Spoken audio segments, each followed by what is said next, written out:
everyone, it's me, Pacific, and welcome back to another video. In this video, I want to talk about why I think gaming content is getting really bland, and maybe just internet content in general, maybe content in general, right?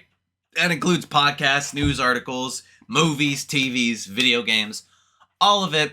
I want to be focusing, though, on gaming content specifically, but if you have other forms of media that you think is just getting absolutely stale and you're getting bored of watching it, let me know down in the comments below. But anyways, guys, let's get on with the video. So gaming content itself. What do I mean when I talk about gaming content itself, right?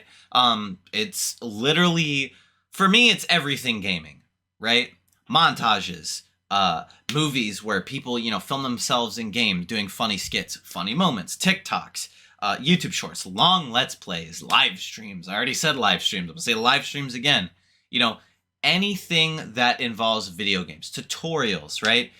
Whatever the hell you want to call what Game Ranks does, okay? Everything, to me, is getting kind of more boring and stale. And I want to preface this by saying part of it is because I am just getting bored of gaming content. Really, the only content that I kind of watch sometimes now when it comes to video games itself is tutorials on a game that I want to get good at, right? Every once in a while, Neebs Gaming. Battlefield Friends is sometimes fun. And also, every once in a while, I'll watch Markiplier, basically. That's it. That's all I really watch for gaming content.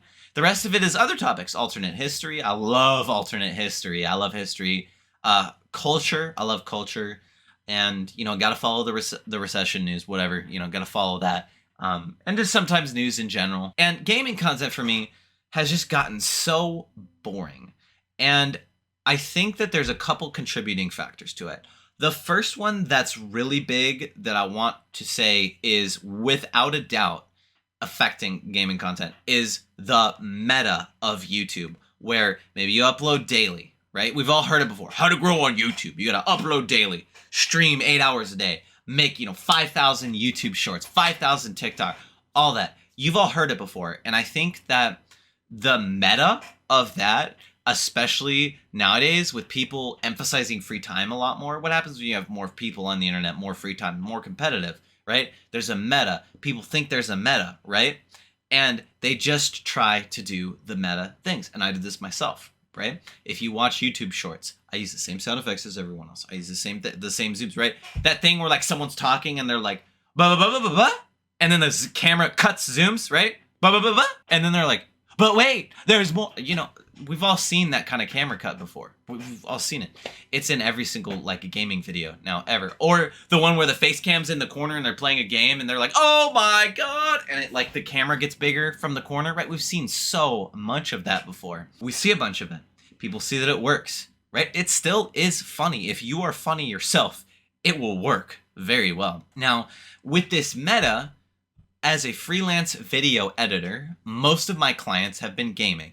And I cannot tell you how many times when I have a gaming client, they go like this: make it funny, or add memes, or do you know who Markiplier is? And then they go, edit it like Markiplier, right? I literally tell people straight up, I have a package that I call the Markiplier package, where I'm like, I will edit it like Markiplier. All right, I know what you want. I will do it for you, Or, funny subtitles. They say meme it, right? If you are watching this right now and you've tried to hire a gaming editor, you've probably said, be creative with it. Make it memey, make it funny, right? As a video editor, I've gotten really good at editing this style, and I notice this style everywhere else.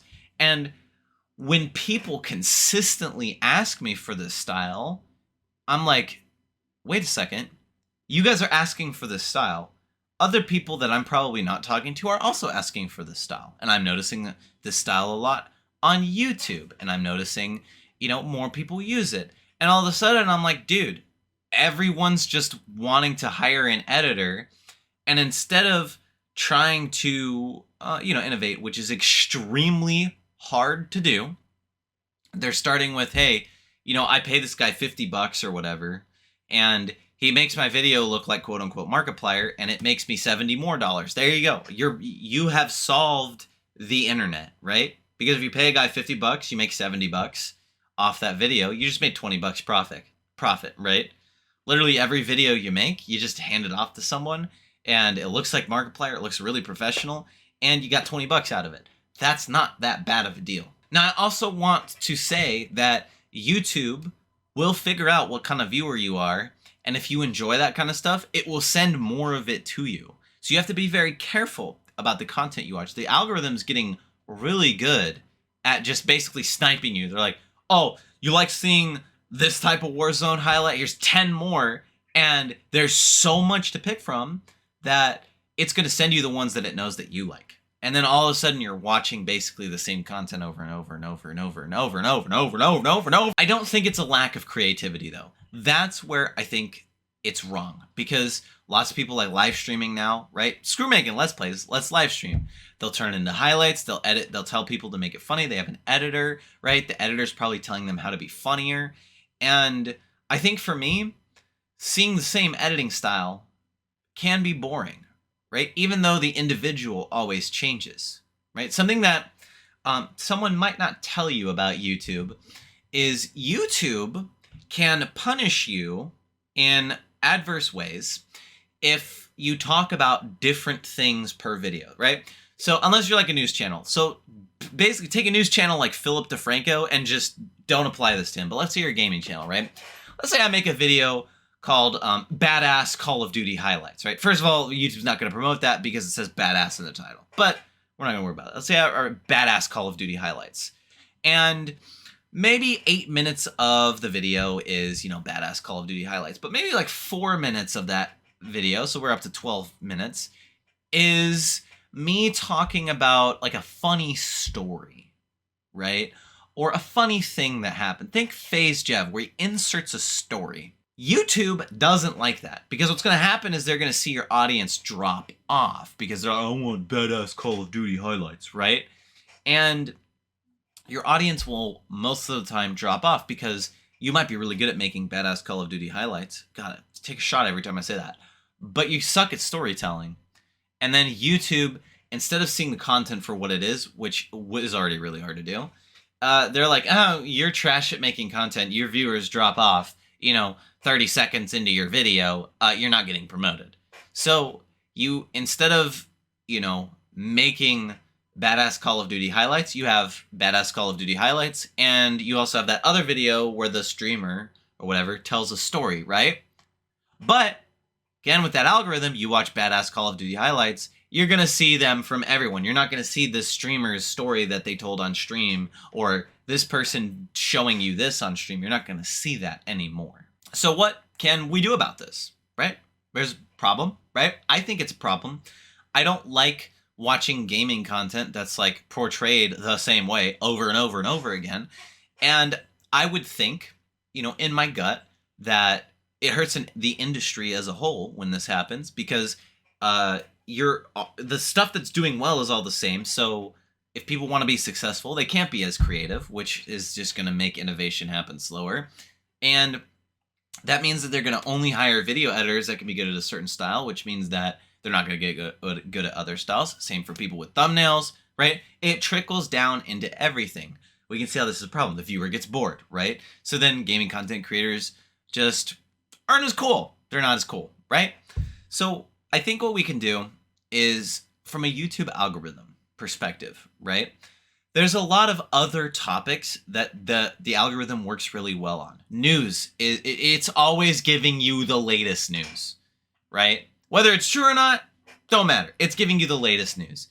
A lot of other channels that talk about maybe money, right? I noticed money channels, my alternate history channels, my space channels, they're doing way better, because gaming is a little bit more on the entertainment side. There's only so much you can do for how-tos, right? Where gaming really, really thrives is entertainment, right?